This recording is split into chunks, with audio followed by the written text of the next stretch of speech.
Bonjour à tous, alors pour cette nouvelle vidéo je remets juste un peu, j'avais les cheveux attachés et comme vous pouvez le remarquer j'ai les cheveux rouges, voilà.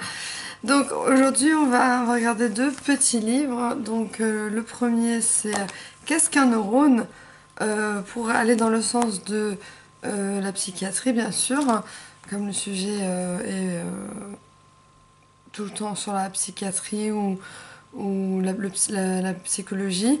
Là, on va voir en quoi la psychologie joue au niveau des neurones. Voilà.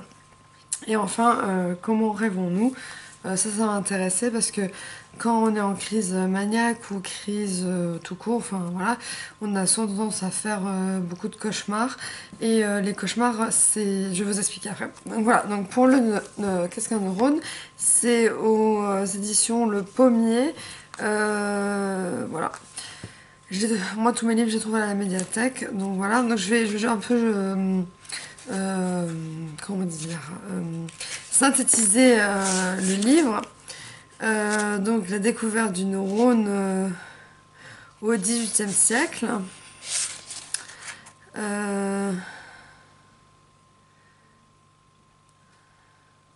J'explique en bref que cette phrase est pas. Lorsque cette concentration de glucose s'effondre parce que l'on n'a pas mangé depuis longtemps, ces glucorécepteurs génèrent une information nerveuse propagée dans notre cerveau, ce qui va permettre l'activation des neurones moteurs qui commandent la mise en jeu de nos muscles par l'intermédiaire de nos nerfs moteurs.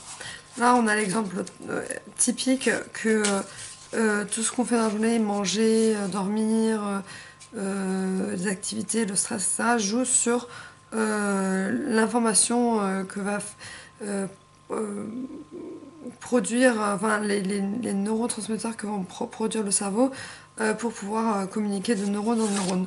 Donc il y a un dessin.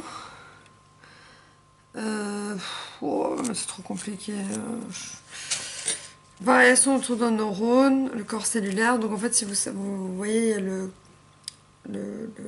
crâne, tout autour, enfin à l'intérieur du crâne, il y a le corps calleux, et à l'intérieur du corps calleux, il y a le cerveau. Donc ils appellent ça le corps cellulaire. Voilà. Donc ça c'était juste pour ça. Quand le neurone s'excite, pour comprendre comment le neurone s'excite, d'accord.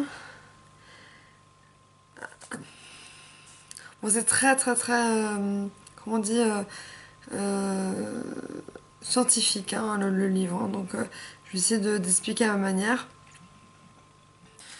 Donc, je vais carrément vous lire. On appelle le différentiel de charge électrique la différence potentielle électrique. Son unité de mesure est le volt, du fait de la taille du neurone de calamar, plusieurs millimètres. On peut mesurer cette différence de potentiel électrique, blablabla. Bla bla bla. Tant que le neurone n'est pas excité, cette différence de potentiel reste électriquement stable. On l'appelle potentiel de repos. D'accord, bon ça c'était... J'ai rien compris si vous avez compris quelque chose. Je pense que tant que le neurone n'est pas titillé ou activé, il va rester neutre. Du réseau à la synapse, ça c'est les neurotransmetteurs. Donc il y a un sacré dessin. Je vous l'ai déjà expliqué, il y a les neurotransmetteurs qui se passent de neurone en neurone, donc c'est plus ou moins un dessin comme ça, ce qui s'appelle le système nerveux périphérique. Euh, les neurotransmetteurs, moi je sais qu'il y a donc l'adrénaline, c'est ce qui vous booste. Par exemple, quand un coureur est au bout de sa vie, il arrive presque à l'arrivée, mais il n'en peut plus.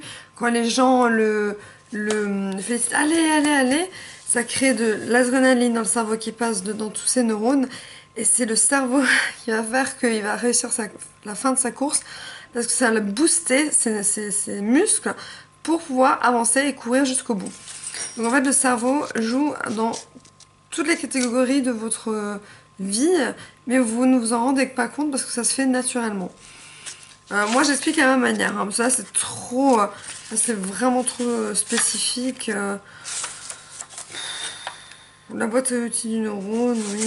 Bon, en tout cas, j'espérais voir parler de de psychologie un peu stress et mémoire.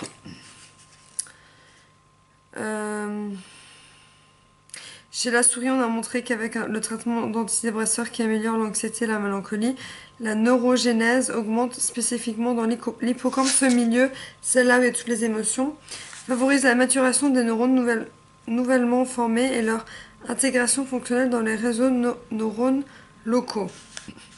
En plus de son rôle bien connu dans l'apprentissage et la mémoire, l'hippocampe joue donc un rôle des syndromes dépressifs.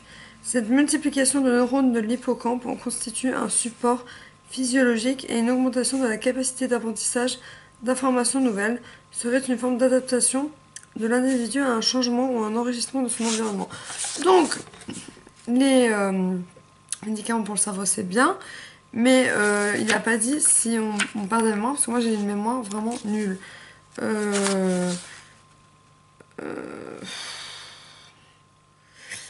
Cette structure qui nous... Alors, quel est l'impact de cette neurogénèse dans l'hippocampe? Cette structure qui, nous